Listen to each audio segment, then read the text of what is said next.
अस्सलामुअलैकुम वरहमतुल्लाहि वबरकातुहू।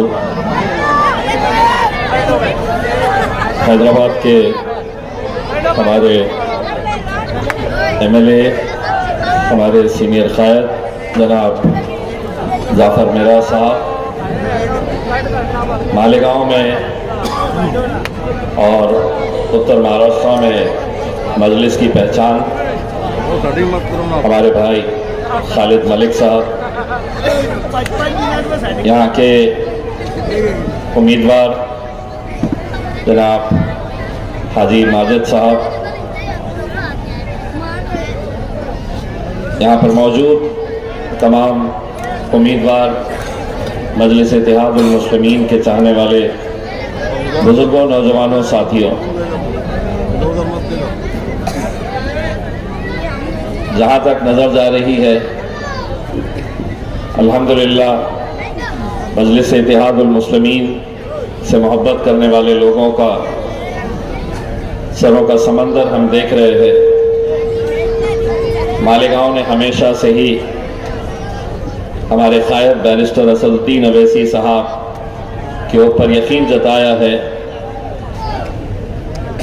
आपकी मोहब्बतों का नतीजा है कि जिसकी वजह से महाराष्ट्र में हमारे एमएलए जनाब मुफ्ती इस्माइल साहब को आप लोगों ने अपनी दुआओं से नवाजा। महानगर पालिका का इलेक्शन आया है। अभी हम धुलिया में एक जलसा लेकर आ रहे, कल मुंब्रा में एक जलसा लेकर आए। आप बैरिस्टर असदुद्दीन अवैसी साहब के जलसे देख रहे होंगे कि गोवंडी के अंदर क्या हाल था।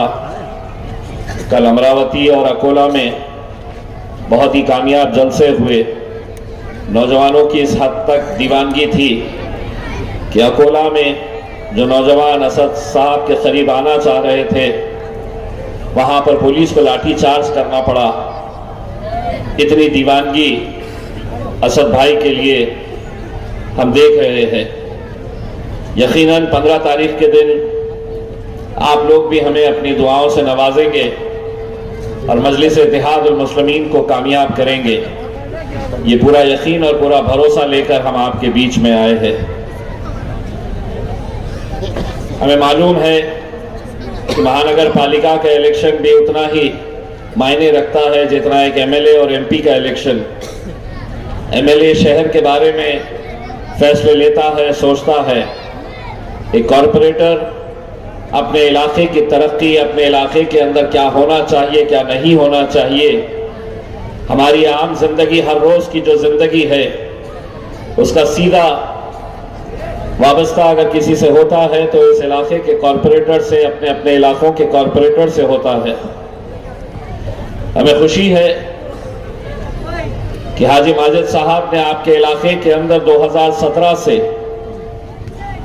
लगातार वो आप लोगों की खिदमत करते रहे हैं। बहुत सारे तरक्याती काम उन्होंने किए हैं और शायद उसी का नतीजा है कि लोग आज हमें सुनने या हमें देखने के लिए नहीं आए हैं, बल्कि इस बात का एतराफ़ करने के लिए आए हैं कि हाजी माजिद साहब ने जो काम किया है, हम उसको मानते हैं, उसको कबूल करते हैं और यकीनन आप और उम्मीद कर सकते हैं कि आने वाले वक्त के अंदर जितने भी बचे हुए काम हैं, इंशाअल्लाह वो पूरा करेंगे। आप लोग अच्छी तरह से जानते हैं कि महाराष्ट्र के इस इलेक्शन में जो अलग अलग गठबंधन बनाए गए हैं, आप अगर पूरों के ऊपर गौर करेंगे तो आपको खुद इस बात का एहसास होगा कि सियासत की ये कुर्सियां हासिल करने के लिए लोग कैसे कैसे समझौते कर लेते हैं। दो राष्ट्रवादी पूना में एक साथ मिलकर आ जाती है और कहती है कि हम दोनों एक दूसरे के गले में हाथ डालकर यहां पर अपन दोस्त बनकर रहेंगे, लेकिन मुंबई में अपन दुश्मन हो जाएंगे। भाजपा शिवसेना के साथ किसी एक शहर के अंदर गठबंधन कर रही है, दूसरे शहर के अंदर कहते हैं कि नहीं, हमारी दोस्ती यहां पर नहीं रहेगी। सेना के दोनों भी पार्टियां कहीं एक जगह के ऊपर एक साथ मिलकर आए हैं, कहीं दूसरी जगह के ऊपर वो कह रहे हैं कि नहीं हम दूसरे शहर के अंदर एक दूसरे को गाली देंगे। एक मजलिस इत्तेहादुल मुस्लिमीन है जो अपने बलबूते के ऊपर अल्हम्दुलिल्लाह मैदान के अंदर उतरी है, क्योंकि हमें मालूम है कि हमारे पास अल्हम्दुलिल्लाह ये नौजवानों का जोश, हमारे बुजुर्गों की दुआएं, हमारे माँ और बहनों की दुआएं साथ लेकर हम ये लड़ाई अकेले लड़ने के लिए निकले हैं। मैं यकीन मानिए आज जो महाराष्ट्र के अंदर माहौल देख रहा हूं, कभी किसी ने तसव्वुर नहीं किया था, कभी किसी ने सोचा नहीं था कि हैदराबाद की एक जमात जिसका एकलौता एक मेंबर ऑफ पार्लियामेंट मेरे कायद बैरिस्टर असदुद्दीन अवैसी साहब, जिनके बारे में लोग मजाक उड़ाते थे और कहते थे कि एकलौता एक मेंबर ऑफ पार्लियामेंट है और जिंदगी भर एक ही एमपी इनका रहेगा, हैदराबाद के बाहर ये जमात जाएगी नहीं। आज हिंदुस्तान के कोने कोने के अंदर चले जाइए, कुछ दिन पहले महाराष्ट्र के नगर परिषद का इलेक्शन आया, बहुत मेहनतें सभी लोगों ने मिलकर की और आज छोटे छोटे से शहरों के अंदर भी मजलिस इत्तेहादुल मुस्लिमीन ने अपने उम्मीदवारों को वहां से जिताया। कभी किसी ने सोचा नहीं कि कारंजा जैसे मुकाम पर वहां पर हमारा मेयर जाकर बैठेगा, नगर अध्यक्ष बनकर बैठेगा वहां पर, लेकिन यह भी मुमकिन हुआ आप लोगों की दुआओं की वजह से। हम बिहार गए तो लोग हमारा मजाक उड़ा रहे थे, लोग कहते थे कि ये बिहार में मजलिस क्यों आई है। ये सवाल उठाया जाता था कांग्रेस की तरफ से, समाजवादी पार्टी की तरफ से, कि हैदराबाद से member of parliament Asaduddin Owaisi Bihar के अंदर क्यों आए हैं, उन्हें यहां पर कौन वोट देने वाला है। कांग्रेस के बड़े बड़े नेताओं ने, राहुल गांधी ने तक ये कह दिया था कि असदुद्दीन अवैसी हैदराबाद में ही रहे, हैदराबाद में ही अपनी बिरयानी खाए, बिहार में आने की जरूरत नहीं है। हमने उनसे ये कहा कि वो तो हमारा भाई है, हैदराबाद से आ रहा है, तो आपको इतनी तकलीफ हो रही है। आपके मम्मी तो इटली से आए थे, हमने कुछ कहा था क्या उसके बारे में? वो वहां से आकर हुकूमत कर सकते हैं, यहां पर आकर राजनीति कर सकते हैं।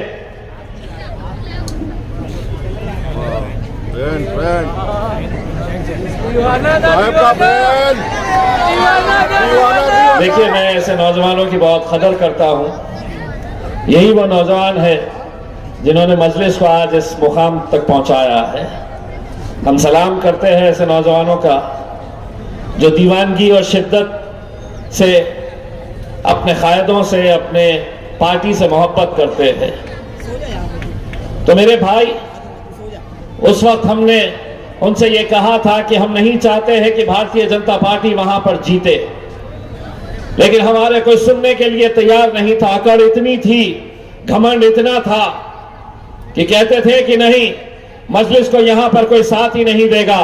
अल्हम्दुलिल्लाह बिहार की आवाम ने ऐसा साथ दिया कि वहां पर 5 मेंबर ऑफ लेजिस्लेटिव असेंबलीज, 5 आमदार बिहार के अंदर बिहार की आवाम ने मजलिस को चुन कर दिया।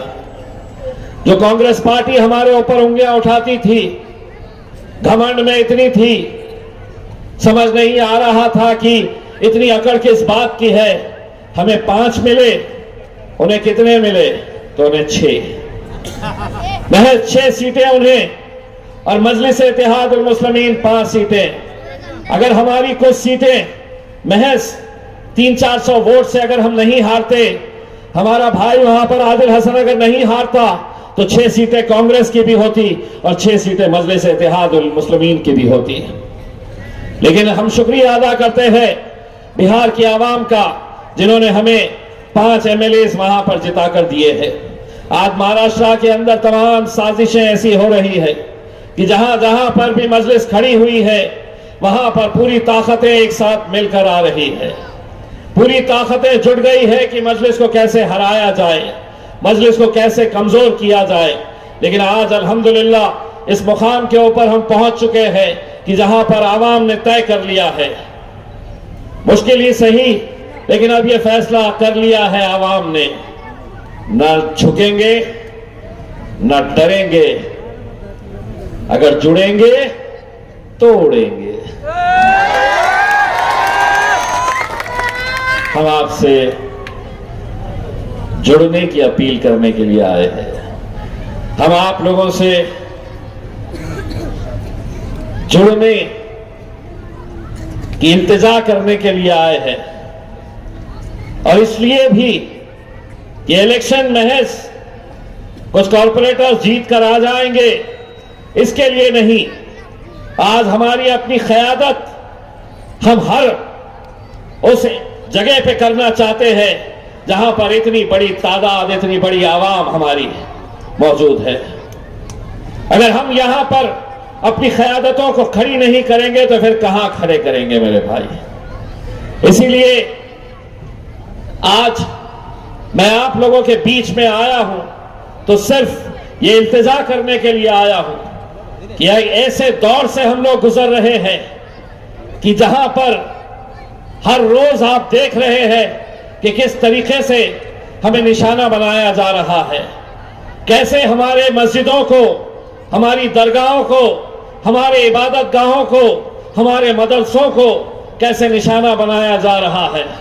अल्लाह से दुआ करिएगा मेरे भाइयों, गिड़गिड़ा के अल्लाह से दुआ करिएगा कि ये हुकूमत की नजर अक्कल कुआं के मदरसे के ऊपर है मेरे भाई। बहुत कोशिशें हो रही है उनकी तरफ से, बहुत साजिशें हो रही है कि ये मदरसा जिसने हजारों नहीं लाखों की तादाद के अंदर उलमाओं को यहां से भेजा है, पूरे हिंदुस्तान में नहीं पूरी दुनिया के अंदर, आज पूरी हुकूमत उसके ऊपर नजर लगाए हुए है। पूरी साजिशें चल रही है कि अक्कल कुआं के मदरसे के अंदर क्या क्या ढूंढ कर निकाला जा सकता है ताकि उस मदरसे को बंद किया जाए। हजारों बच्चे हर रोज वहां पर तालीम हासिल कर रहे हैं, हजारों बच्चे वहां पर कितने दिनों से रोजा रख रहे हैं, अल्लाह से गिड़गिड़ा के दुआ कर रहे हैं कि अल्लाह ये जालिम हुकूमत की नजर हमारे इस मदरसे के ऊपर ना पड़े। लेकिन कैसी कैसी एजेंसीज वहां पर लगा दी गई है, ईडी लगा दी गई है, सीबीआई इंक्वायरी कर रही है, इनकम टैक्स के अधिकारी कभी आ जाते हैं, पुलिस वाले कभी आ जाते हैं। मकसद यही है कि एक इतना बड़ा इदारा जो हमारे लिए क्या मायने रखता है उन्हें अंदाजा नहीं है, लेकिन उस मदरसे के ऊपर इन जालिमों की नजर है मेरे भाई। हमें अपनी क़यादत खड़े करने का वक्त आया है मेरे भाई। संजीदगी से सोचिए इस बात को कि हमें कैसे कैसे मरहलों से गुजरना पड़ रहा है। आज इससे बढ़कर और क्या चाहिए हमें कि हमारी एक बच्ची, उसका हिजाब, उसका नकाब एक मुख्यमंत्री अपने हाथ से खींच लेता है। सोचिए, आप तसव्वुर करिए कि आपकी अपनी बेटी, अपनी बहन वो खड़ी हुई है और एक कोई गैर आदमी होगा तो मुख्यमंत्री किसी राज्य का, लेकिन तुझे कोई इख्तियार नहीं है कि हमारी बच्ची का नकाब तू खींचे।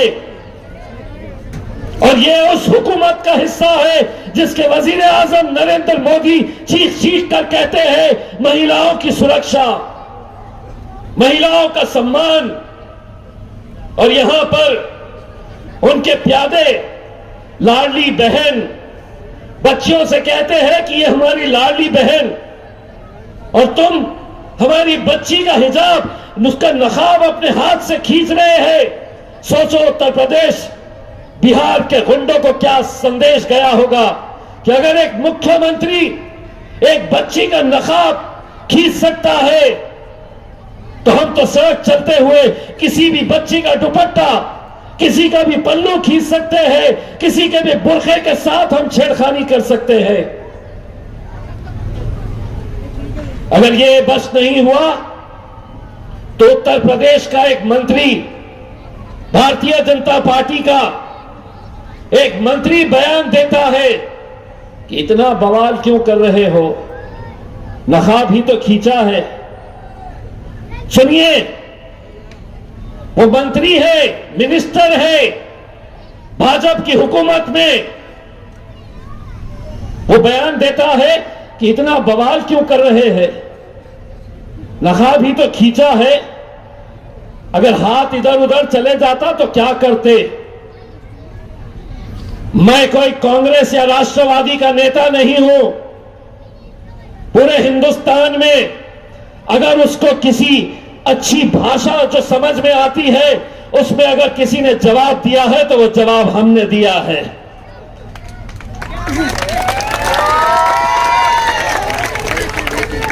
कहता है अगर हाथ इधर उधर चले जाए, उसकी पोती की उम्र की वो बच्ची,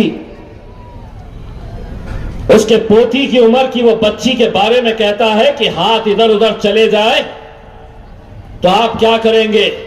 तो उसको जवाब मैंने ये दिया कि बच्ची अगर मुसलमान है तो सिर्फ हम मुसलमान बच्ची है बोलकर नहीं, अगर वो बच्ची हिंदू भाइयों की होती, अगर वो बच्ची दलित समाज की होती, ओबीसी समाज की होती, तो हमारा जवाब वही रहता जो आज हमने इस मुस्लिम बच्ची के बारे में दिया कि अगर तू ये सोच रहा है कि तेरा हाथ इधर उधर चले जाता तो सुन अच्छी तरीके से, तेरा हाथ तोड़कर हम दूसरे हाथ में दे डालते। मंत्री है, मैं कुछ भी बोलूंगा, मैं मुख्यमंत्री हूं, मैं किसी का भी नकाब खींचूंगा, किसी का भी हिजाब खींच लूंगा मैं, और कोई बोलने वाला नहीं है। तो सुन अच्छी तरीके से, हम कोई दूसरे पॉलिटिकल पार्टी के मुसलमान गुलाम नहीं है जिन्हें कुर्सी प्यारी है। जब भी ऐसी बातें सामने आएंगी, तुझे जिस भाषा में समझ में आता है उस भाषा में इंशाअल्लाह तुझे जवाब देंगे हम। और क्यों नहीं, क्या हम सुनने के लिए, ये सब अपनी आंखों से देखने के लिए हम बैठे हुए हैं? नहीं, बहुत सालों तक तुम बोलते थे और हम सुनते थे, अब हम बोलेंगे और तुम्हारे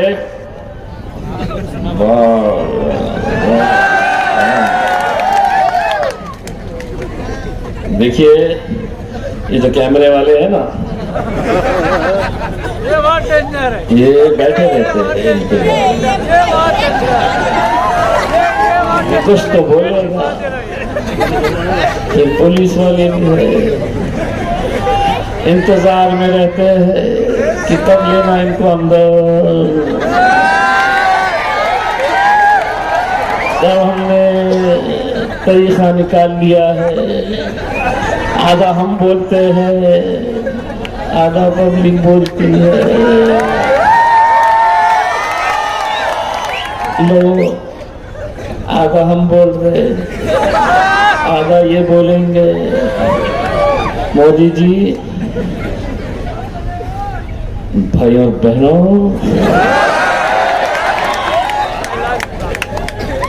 उत्तर प्रदेश का हमारा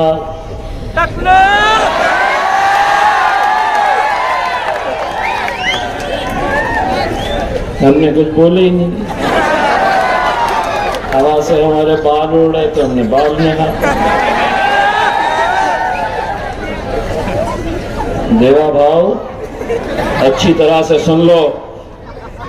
अगर ये समझ रहे हैं कि कुछ भी बोलेंगे, कुछ भी करेंगे, तो सुनो। इतने सालों तक तुम बोलते थे, हम सुनते थे, अब हम बोलेंगे और तुम्हारे, अब हम बोलेंगे और तुम्हारे होता क्या केस अपने पे? कहां से होता? बाबा जी का। जाओ, घंटी बजाते बैठो, होश नहीं होता। क्योंकि हमको भी समझ में आ गया है, कानून सबूत मांगता है। सबूत है? आधा हमने बोले, आधा बस आप लोगों को यह समझना है अच्छी तरीके से।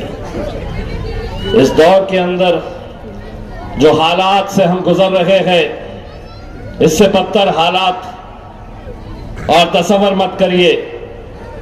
सत्ता का घमंड है, हुकूमत हमारी है, हम कुछ भी करेंगे, हम कुछ भी बोलेंगे, तुम्हें सुनना पड़ेगा। तो एक बात अच्छी तरह से समझ लो, अभी सत्ता का नशा है, मगर बहुत पछताएगा उस दिन, तो हमसे क्या हमारे साए से भी घबराएगा।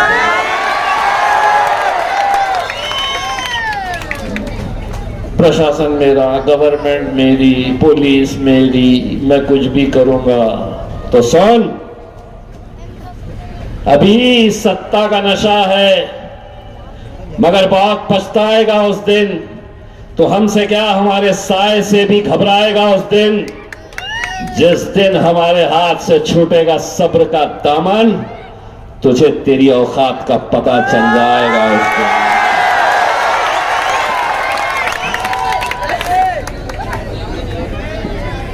पता चल जाएगा ना।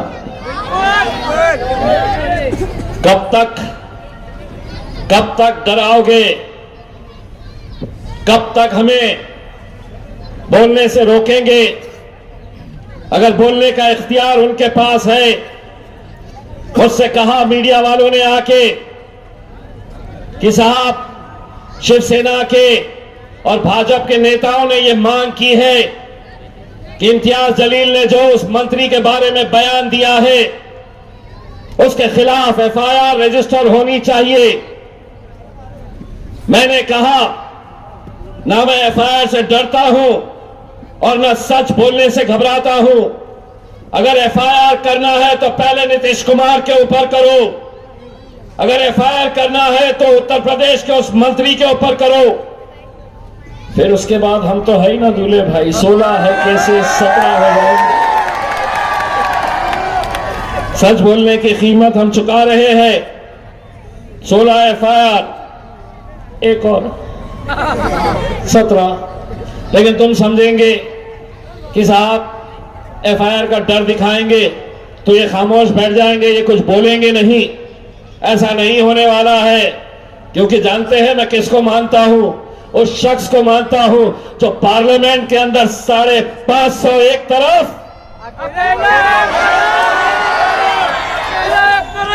पूरे के पूरे एक तरफ। इसीलिए कहते हैं ना, 100 सुनार की एक लोहार की। तादाद मायने नहीं रखती है। एक ऐसे असदुद्दीन अवैसी साहब को मानने वाले हम, गूंगे मुक्को बहरों को भी, जिन्होंने बोलना सिखाया है इस मुल्क के अंदर। मेरे भाई, मैं आप लोगों से सिर्फ इतनी अपील करने के लिए आया हूं। आप लोग 15 तारीख के दिन निकलिए अपने घरों के बाहर। मजलिस इत्तेहादुल मुस्लिमीन के 62 उम्मीदवार यहां पर, हमारे खालिद भाई 62 उम्मीदवार ऐसे नौजवान। एक मुझे बताया गया है एक और उम्मीदवार जो है वो हाफिज कुरान है। हाफिज कुरान है मेरे भाई।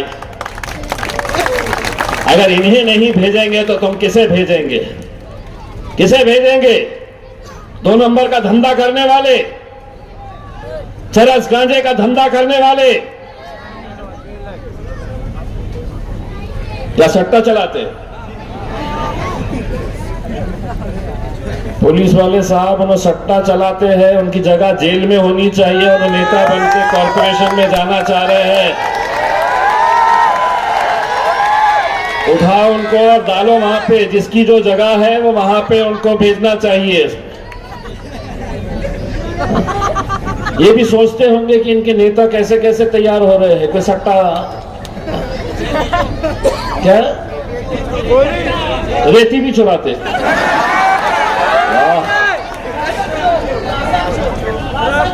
राशन भी चुरा लेते। वाह, कौन है, किस पार्टी से खड़े हुए?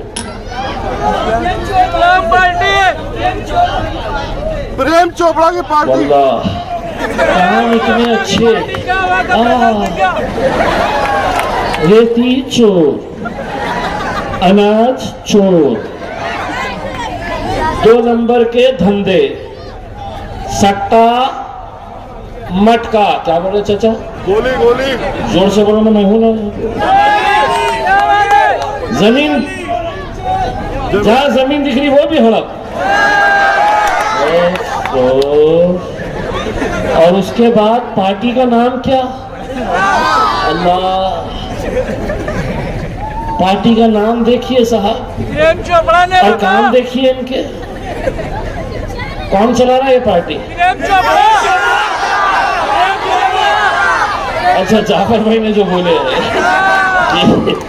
जी जी समझ गया। वो भी टकला है। तो मेरे भाई पूरे के पूरे भाई, मेरी इल्तिजा ये है, तुम उम्मीदवार वैसे ही रख लो, तुमको ऐसे ही उम्मीदवार मिलने वाले हैं, लेकिन मेहरबानी करके पार्टी का नाम बदल दो। पार्टी का नाम, जो नाम हमारी शिनाख्त, हमारी पहचान है मेरे भाई, पूरी दुनिया इस्लाम को जिस नजरिए से देखती है, आप उस इस्लाम नाम का इस्तेमाल राजनीति के ये घटिया लोगों की वजह से खराब करेंगे। आपको कोई और नाम नहीं मिला था। सियासत सियासत की जगह पे, लेकिन क्या कहेंगे हम? ये लोग क्या कहेंगे? इस्लाम पार्टी को हमें हराना है, हमारा दीन, हमारा मजहब ये अलग, लेकिन तुम अपनी सियासी दुकान चलाने के लिए अगर ये काम कर रहे हैं तो मैं तुमसे सिर्फ इल्तिजा करूंगा,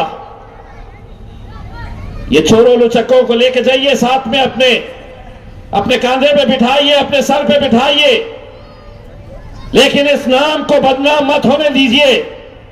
पूरी दुनिया के अंदर आज इस्लाम को निशाना बनाया जा रहा है और आप यहां पर अपनी सियासी रोटियां सेकने के लिए ये धंधे कर रहे हैं।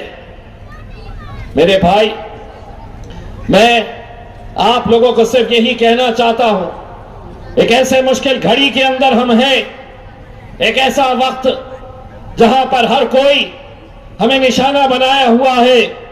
हर रोज आप सुन रहे हैं, हमसे यह पूछा जा रहा है कि आपका बर्थ सर्टिफिकेट निकालो, आप यहां पैदा हुए थे या नहीं पैदा हुए थे। पुलिस स्टेशन में जाकर बैठ रहे हैं, एक भाजपा का नेता है, तोतला है, तुम यहां तक पैदा होते थे, पता है कब पे पैदा होते।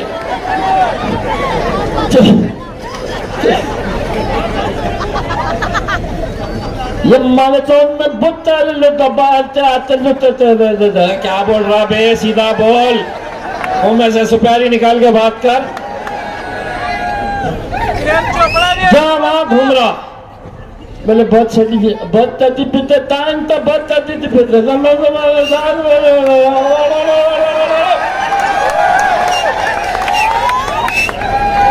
गटरा नहीं, बहुत दिनों से गटरा नहीं। अपने सामने आ गया तो ले लेंगे अपन साइड में उसको, आजा बोलेंगे भैया तेरे को तो मालेगांव की खाऊ गली में लेके टहला के आता करके। मैं खाऊ गली है ना, चटोरी गली। अच्छा चटोरी गली आया तो लेके जाओ उसको, पाया खिलाओ उसको।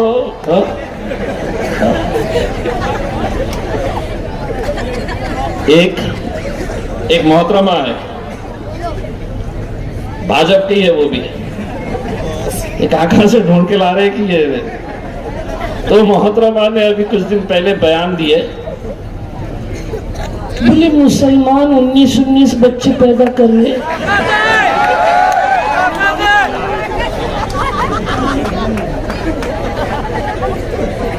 मैं मेरे तमाम हिंदू भाइयों और बहनों से बोलना चाहती हूँ कि तुम भी बच्चे पैदा करो। वो लोग 19 बच्चे पैदा कर रहे, पाकिस्तान बनाने का उनका चक्कर है। मेरे साथ थी वो लोकसभा में, देखती समझ में आ गया था ये खाली है करके,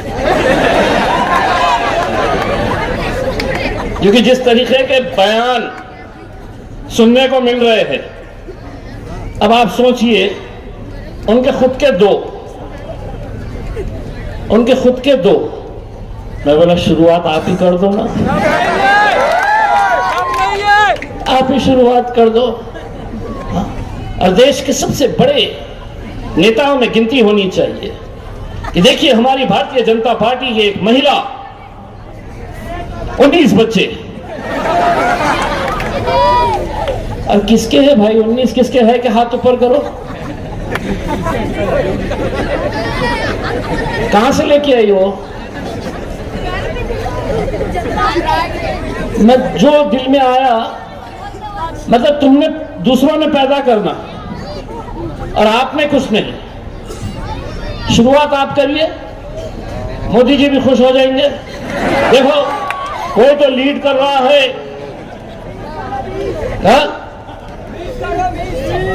20 कोई नहीं रोका मेरे भाई, कोई नहीं रोका। बड़ा आबादी देश की बढ़ाना चाह रहे हैं, बड़ा ये ऐसे फजूल की बातें, स्टेटमेंट ये वो, और फिर क्या होता है मालूम क्या, इन्हें ऐसा स्टेटमेंट दे डाली 3 दिन तक ये जितने हैं ना बैठे हुए, वो आके ये नहीं पूछते हैं कि पानी मिल रहा क्या, बच्चों का स्कूल का अच्छा स्कूल बना है क्या, अस्पताल में दवाइयां मिल रही है क्या, डॉक्टर्स है क्या, रोड अच्छा बन रहा है क्या, इंफ्रास्ट्रक्चर हमारा अच्छा बन रहा है क्या, ये कुछ नहीं।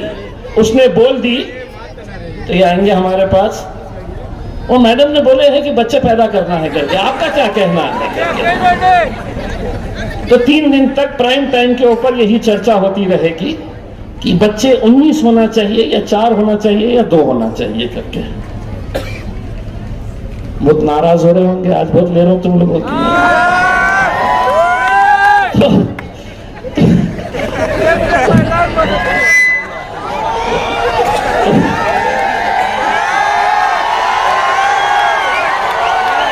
जाके एक आध मर्तबा पूरे के पूरे जाना और यहाँ पे पुलिस वालों से पूछना कि साहब आपको पता नहीं है क्या कि कुत्ता गोली कहाँ मिल रही है करके? हाँ? नशे का कारोबार आज पूरे हिंदुस्तान के अंदर, सुनिए बहुत संजीदगी के साथ ये बात कर रहा हूं मैं और पूरी जिम्मेदारी के साथ ये कह रहा हूं, पूरे हिंदुस्तान के अंदर जहां जहां पर भी मुसलमानों की आबादी ज्यादा है, चाहे वो धुलिया हो, मालेगांव हो, औरंगाबाद, भीड़ हो, मुंब्रा हो, भिवंडी हो, सरकार की हुकूमत की देख रेख के अंदर पुलिस की जानबूझ को सब मालूम होने के बावजूद ये नशे का कारोबार चलाया जा रहा है। सब जानते हैं कि बेचने वाला, इस्तेमाल करने वाला, ये सभी हमारे लोग 2 पैसा कमाने के चक्कर में पूरी नौजवान नस्ल को कैसे बर्बाद किया जा रहा है और हम तमाशाई बनकर देख रहे हैं। अरे अगर यहां की पुलिस ने तय कर लिया कि हमें नशे का कारोबार बंद करना है, 48 घंटे नहीं लगेंगे, 48 घंटों के अंदर यह पूरा कारोबार बंद किया जा सकता है।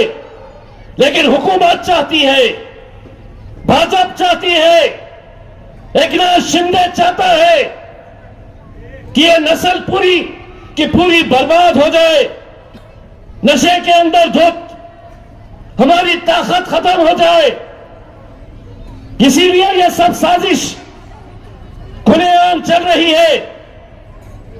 बोलो आज उठाओ किसी बच्चे को और पूछो उससे कि नशे का कारोबार यहां पर कौन कर रहा है, घर का पता बताएंगे कौन कर रहा, सबको पता, सबको मालूम, पुलिस वालों को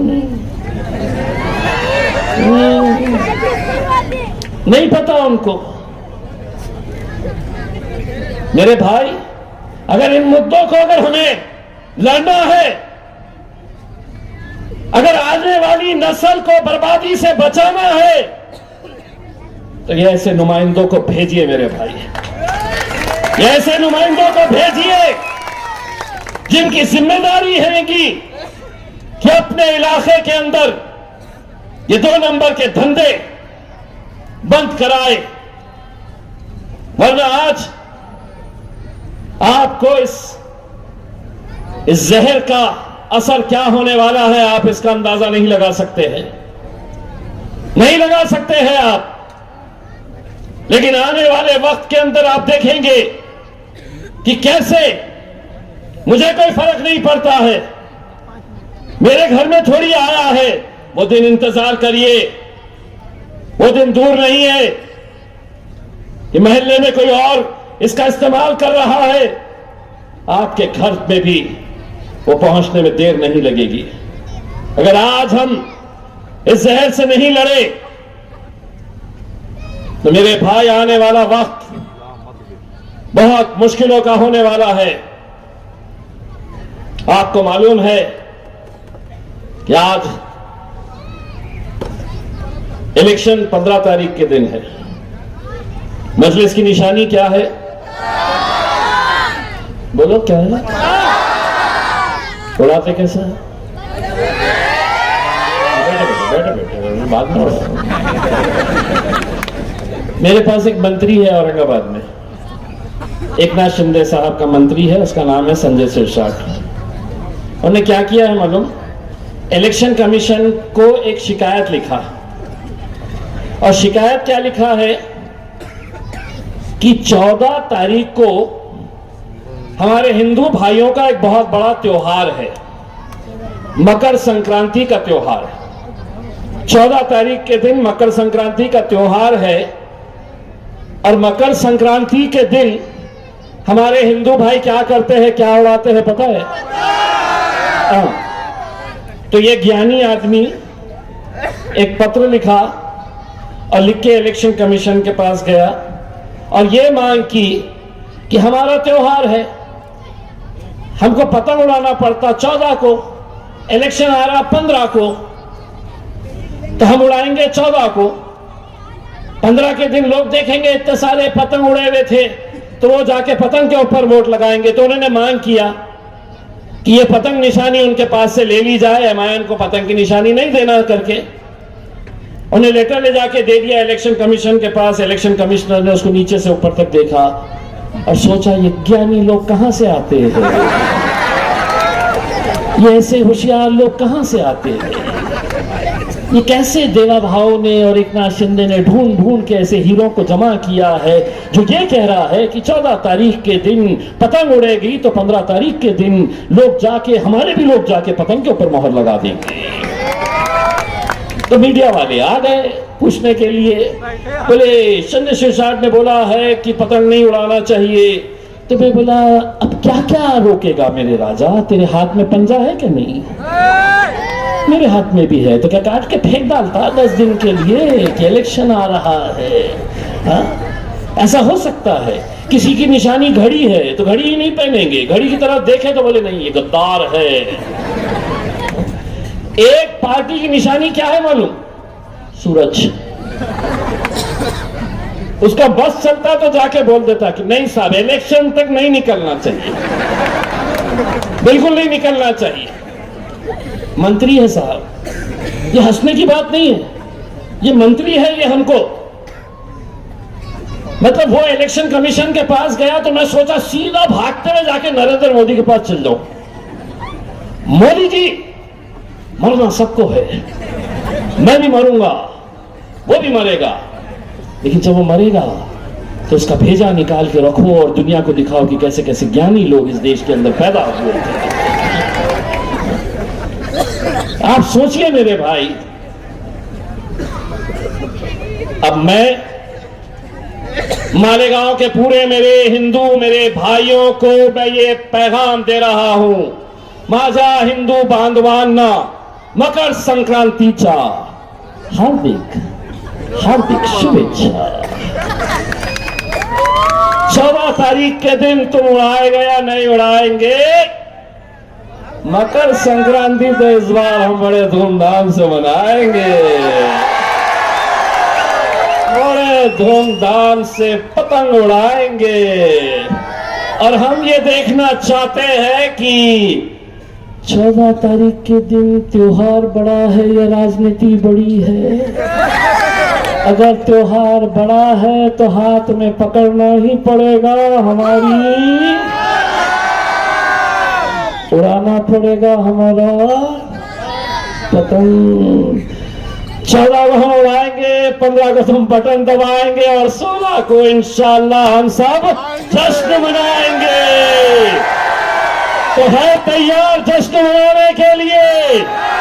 और जाते जाते वही नारा जो हिंदुस्तान ही नहीं दुनिया भर में गूंजा है कि तेरा मेरा रिश्ता क्या